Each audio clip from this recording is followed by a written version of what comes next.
Et donc après les doutes, la mise au point de Léon Marchand. On le savait, Charles blessé à un adducteur durant sa préparation, ce qui l'a obligé à réduire son programme pour ces championnats d'Europe qui s'ouvrent à Paris et à Saint-Denis en faisant une croix sur la brasse.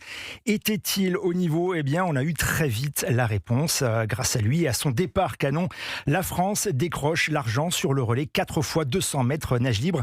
Récit de 7 minutes de course sous très haute tension avec vous, Marius Ruard. Et oui, même diminué, Léon Marchand a encore prouvé qu'il est peut-être le meilleur. Au départ, il a tout de suite pris les commandes dans le bassin. Première coulée et une sortie de l'eau loin devant les autres nageurs. Le tout avec une foule en délire.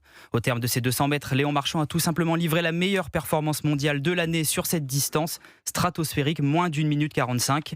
Pierre Largeron a ensuite pris le relais, mais en perte de vitesse sur ces derniers mètres, il n'a pas pu garder cette avance donnée par Léon Marchand. À la moitié de l'épreuve, la France est 3e. Au tour ensuite du jeune de 16 ans, sauveur Cristofini. Lui aussi peine à rattraper le relais britannique en tête, mais il tient. Au terme des 600 mètres, la France est toujours en 3e position. C'est irrespirable dans le bassin. Tout se joue alors avec l'expérimenté Roman Fuchs. Quelques mètres très calme et après il lâche les chevaux, une accélération foudroyante dans la dernière longueur et il touche in extremis 2e. La France est en argent après une course monumentale. Léon Marchand a réagi à chaud, très heureux de cette performance. Ouais, on a fait un relais, un relais incroyable, je vais pas mentir. Du début à la fin, je pense que chacun a fait son rôle à merveille. Moi, j'avais quand même pas mal de pression à partir premier comme ça. Je fais une super course et après derrière ça suit. Roman il finit comme un ouf. C'était vraiment trop bien, c'était vraiment cool.